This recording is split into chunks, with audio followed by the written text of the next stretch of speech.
What is going on, everyone? I am back with a review of The Killing Joke, and here with me today is none other than Chris Dema, NeoGameSpark. Say hello. Hey, what's going on, everybody? Happy to be back on the channel, Jamie. Thank you for coming on. So today we just wanted to review The Killing Joke because it's been out for it was in theaters for 2 days, but I mean it's been out for like a week now, I think, on Blu-ray. So we finally just wanted to sit down and have a review of this movie because everyone's talked about it. So this is our opinions. So, y'all read the title, right? Today we're going to be talking nothing but Batman the Killing Joke. Yes, the latest installment of the DC animated universe. I think that's what the official title is called, right? Yes. Yeah, so the next film in the DCAU. It's actually been a movie that, funny enough, this film has been probably the most anticipated animated film probably in the last 15 years from DC. Oh yeah. Once it was announced, everyone was hyped as heck for this movie to come out, myself included. Yeah, I remember we were reading like the reports from Mark Hamill, I think around the time of Arkham City or Arkham Knight, one of the last Batman games, where he was saying that, I'm retired from doing the Joker, but I'll come back. I'll come back if they ever do a Killing Joke movie. And that just fueled the rumor mill on, is DC gonna do a Killing Joke movie? And then we got our proper announcement last year. The film came out in theaters for one day, and then it came out on Blu-ray the next day. Future Gohan and I both had the opportunity to check the movie out. I don't know if you saw it in theaters or not. I did. Okay, yes, you did. So we both saw it in theaters, and we Mhm. just really wanted to give y'all our thoughts about it. Considering it's for a movie that was so hyped and anticipated, man, it's pretty polarizing. I'll say that. Oh yeah, without a doubt. It's just crazy. Like, you would think this one movie, amidst all the disappointment of Batman versus Superman, and the lukewarm response to Suicide Squad, you were thinking that Batman the Killing Joke would be the one that unifies everybody, that shows you that DC, even though they're floundering with their movies, they still have their animated department. And But well, did it? That is the wow. question today. Overall, as a whole, I don't know about Future Gohan here, but I was not too satisfied with the experience of Batman the Killing Joke. What about you, man? Um, the first 30 minutes I was not happy with. With that, same with everybody else, it was out of place. It made no sense. It connected nothing at all to the Killing Joke, and it just entirely, which we'll get into later. But Yeah. in my opinion, after that, I was perfectly entertained. Like I was entertained for the rest of the movie. I thought it was pretty decent. Mm-hmm. Okay, yeah. So we definitely got some. We're in agreement on some things, but we're also, I think we kind of In divert. Yeah, disagreements. we can disagree like once we get past that point, because even though this has been a story that I've wanted to see for the longest time, I left that theater just, I guess, to coin a popular phrase from a popular DC TV series, I was just whelmed. That's it. I was whelmed, man. I was whelmed. I left that theater wanting more, but it's so weird considering, in terms of it being an adaptation of the Killing Joke story, I think it was pretty spot on. Oh, Like, me too. like in terms of seeing what was happening on screen, I was like, okay, yeah, so they did that, they did that, they did that. They didn't go out of their way to change things for any particular reason. Like, if you've read the Killing Joke story and you watch the movie, it's pretty much right there with a few exceptions. But I guess more so than anything, I left deconstructing the Killing Joke story and realizing that it honestly was not as good as I remember it. The story itself. The story itself, yeah. Yeah. Like, I'm gonna let you talk for a bit because I've been talking for a while. I want to hear what you thought about the actual content itself. I mean, I actually never really thought of that when I was watching the movie. Like, I wasn't really. That's a good point. Because for some reason, the entire time I was watching the movie, I wasn't really focusing on the story itself. I was really just kind of focusing on, oh yeah, that was in the comic. Oh yeah, that was taken straight out of the comic. They did a great job there. Oh yeah, that was awesome. That was right out of the comic. But I wasn't actually like watching it and being like, oh well, the story went this way, blah blah blah. Just because I already know the story and I've known the story ever since I read it a few years ago. So I mean, I wasn't really like looking at it like that. But that's an interesting way to look at it, though. Um, I I really liked everything in the Killing Joke portion of the movie only because I'm such a big fan of the original, and I'm such a big fan of Kevin Conroy and Mark Hamill. Oh, of course, yeah. And Mark Hamill was great. Mm-hmm. Kevin Conroy, I love him, but for some reason, in some of the scenes in this movie, it just kind of felt like he was calling it in. I don't really know if that was just me, but when I was watching him in some scenes, it just kind of felt like a lot of his dialogue fell flat. Like he wasn't really, giving Giving it 110%. as much as he should. Yeah.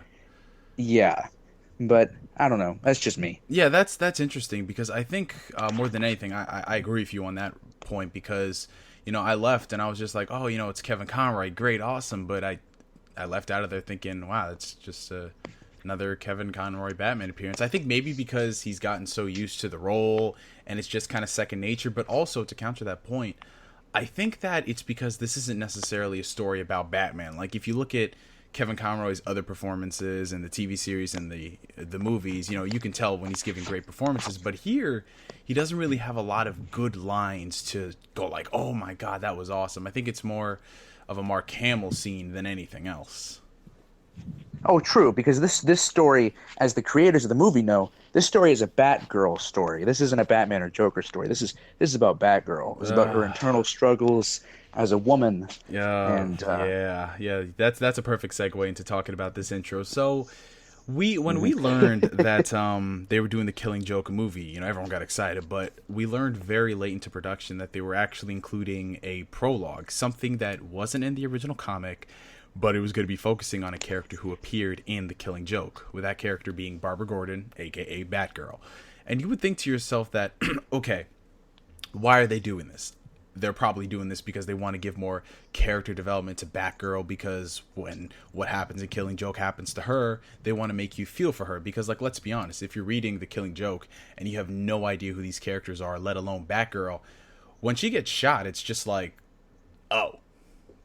But if you knew about Batgirl and everything leading up to that in that story, in that self-contained story, you would have been like, oh snap, that's pretty ballsy. So I was on board for the idea until I saw how it was executed. Honestly, dude, after seeing that, part of me just think for two reasons. Number one, obviously they wanted to get it, like, increase the length of the movie so they can get a theatrical runtime. And two, because Bruce Timm has got this sick fantasy going on with Batman and wanting him to bone every single female in this universe, man. It's pretty weird, and I'm sure if y'all have seen the movie, you know what happens. Basically, Barbara Gordon and Bruce Wayne knock boots on the roof, and the thing is that it's so friggin' out of place, and it literally the entire 30 minutes that this prologue is, it comes off as a high school girl having her very first crush, and she doesn't know how to react with everything. It's literally cringe. Like, it added nothing to the movie. If anything, it detracts from the overall experience, because this is what you're supposed to sit through for half an hour. And I felt like they could have just cut this entire segment out whatsoever, and it would not have made a difference. It didn't make a difference in the movie. Like, you didn't care one bit for Barbara Gordon when she got shot in this. So it's like, what the heck's the point? Yeah, like it really felt unnecessary. Though I did hear that this beginning part of the movie was actually loosely based on a Batgirl special issue that was supposed to, in a way, from what I heard, tie into the Killing Joke story. I don't know how true that is, but that's just what I heard. So I guess if that's why they chose this type of a scene to be the prologue, there's some kind of a defense there, but there's still no defense for the fact that the Batman-Batgirl sex, I'm pretty sure, never happened in that issue. And there's just still a whole bunch... There's still the fact that it didn't connect at all to the Killing Joke. Not at all. Not once. It felt so weird. In fact, whenever I buy the Blu-ray, I'm probably never going to watch that part of the film again. Like, I'm probably just going to fast forward. In fact, I'm sure if instead of hitting play movie, if you just go to scene selection, I'm sure there's an option that starts right there. So, I mean, I'll just be like, okay, scene number 4. Okay, there we go. Batman, the Killing Joke. Right. So if you're watching the movie and you can get over that bit, I think you'll find some enjoyment out of it because, you know, like I said, this movie more than anything, I don't think it could stand on its own without the help of the voice actors. But I want to go back to the original point that I was making on how, like, I was sort of deconstructing this movie as I was watching it.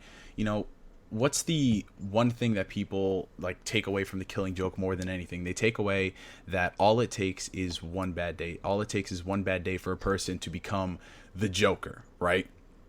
And that's what makes him and Batman so different but yet alike at the same time, because they could very well be in some realities the same person except donning different disguises.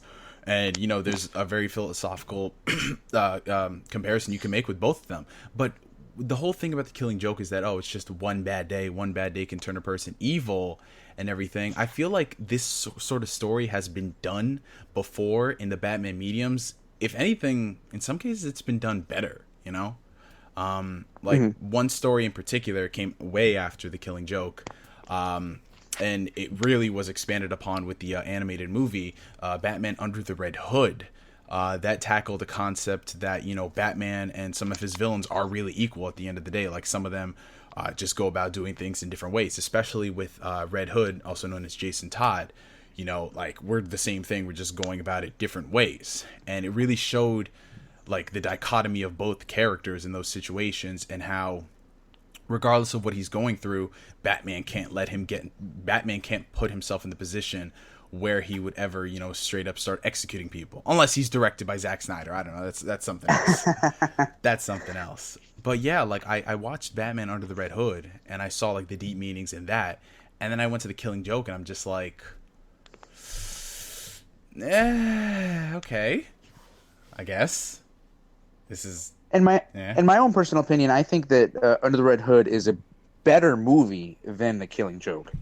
Yeah. Because it tackles so much more in terms of just a lot of things that make you think. Right. And this stuff makes you think too, but it's just nowhere near as much as that, because you get because in the Killing Joke, you get the conflict between Batman and Joker. In Under the Red Hood, you get the conflict between Batman and Robin, between Robin and Joker, between Robin and Batman, Batman and Ra's al Ghul. It's not that Killing Joke didn't tackle what it needed to. It did, but I'm just saying that I would think that Under the Red Hood is a better film. Yeah, that's what it seems like. And I think what some people on Twitter were talking to me about this, like, people have had this realization for the longest time that, yeah, Killing Joke, it's a decent story, but I think it's overhyped because it was sold on that controversy, you know, like, oh my God, look what they did to this famous Batman character, you know. And I think that's part of the reason why. And then I've heard reports that even the guy who wrote it is not a big fan of it. But then again, he hates everything he's done. Oh, Alan Moore, yeah. Yeah, he hates everything he's done before. So it's kind of like, it's like, oh, I did this, I'm proud of it. 20 years later, I hate what I did. Forget it.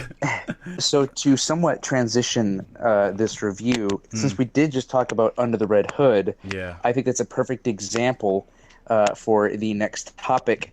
The animation in The Killing Joke was surprisingly subpar compared to the rest of the DCU films, because Under the Red Hood came out, 2009, I think, 2010, right? If I remember correctly. 2010. 5 years ago. Holy crap, the choreography and fight scenes, the overarching just looks great. And then you've got Batman Year One, which came out a few years later.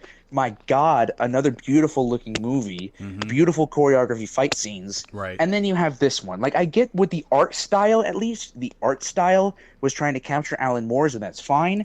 But the animation itself was really stiff, was really awkward. The choreography and fight scenes was weird too. It just didn't look good. Yeah, I mean, there were even some scenes that, well, people are deconstructing it now because they have the Blu-ray. There are people who are looking back on certain scenes and they're like, wow, that's really, really rushed. Like, honestly, I don't think it's the art style per se that's a problem, because it's not straight up Alan Moore. They mixed Alan Moore with a lot of other things. I watched, like, the behind the scenes, and they tried to capture, like, Alan Moore mixed with other stuff on animation, all that. It was weird, but, like, I agree that the animation looks very, very subpar, especially for a feature length. I'm putting my hands up in quotations, Jamie.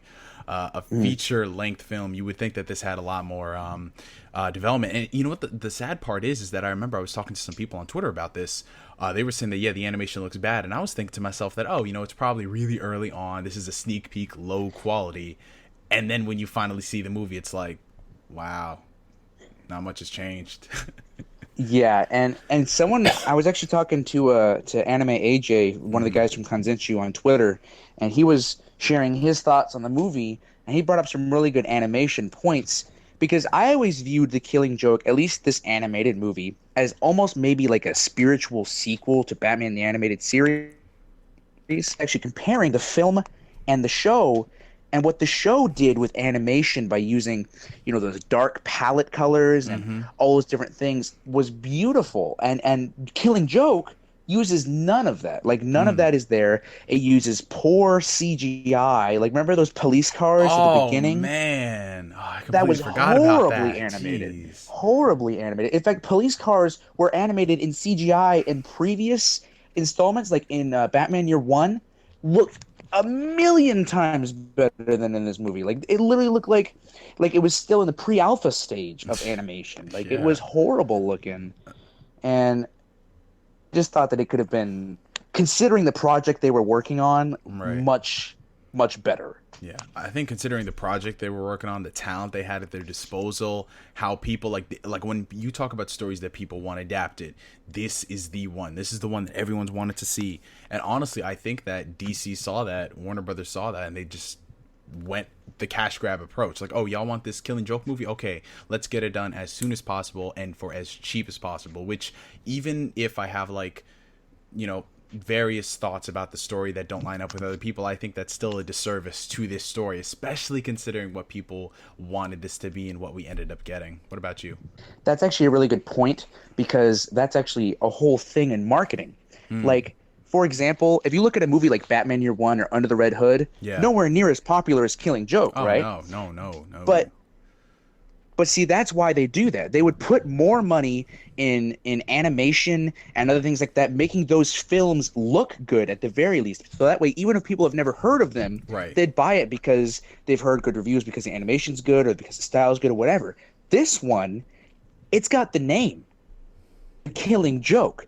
It could sell on its own, even if it was just pencil drawings. It could sell. Yeah. So I mean, I'm sure they were probably like, look, this is already pretty popular to buy this, so you don't really have to put that much work into it, which sucks, but I mean, that's marketing. But yeah, it's pretty depressing overall that this had to happen, and it kind of, I don't want to say it paints a dark picture on the future of DC animated movies, because let's be honest, like even though DC has not been doing well in their live action film department, we always had the animated films to fall back on, and honestly, once they hit the New 52 with Flashpoint, I don't really think I can say the same. Like, even some of their best ones recently have not been that great. If you compare it to, like I said, Mask of the Phantasm, Under the Red Hood, some of the stuff from Green Lantern, it just doesn't compare. And I was really hoping that Killing Joke would be the one that kind of turns it around and shows us that, hey, we still got talented people around. But I think, DC does need a cleanse, if you will, of people. No, I totally agree, because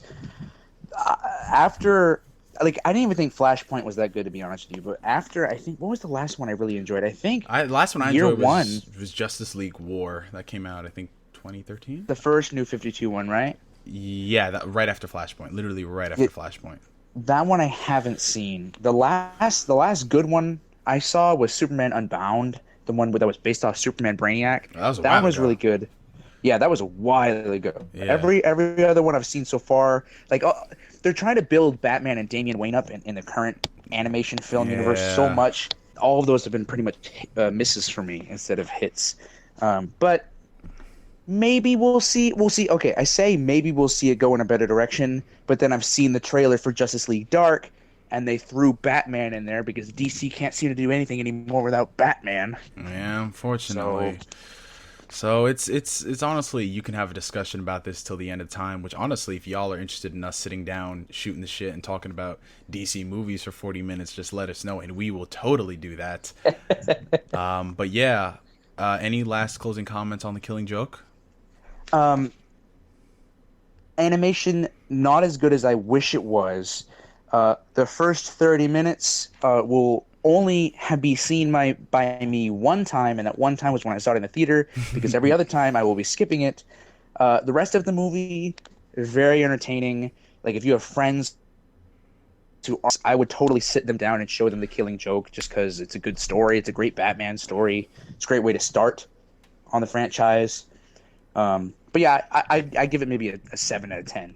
Okay, all right, that seems reasonable. Anyways, guys, that was our thoughts on The Killing Joke. Shout out down below, and I guess we'll see you in the next one. Bye bye. Peace.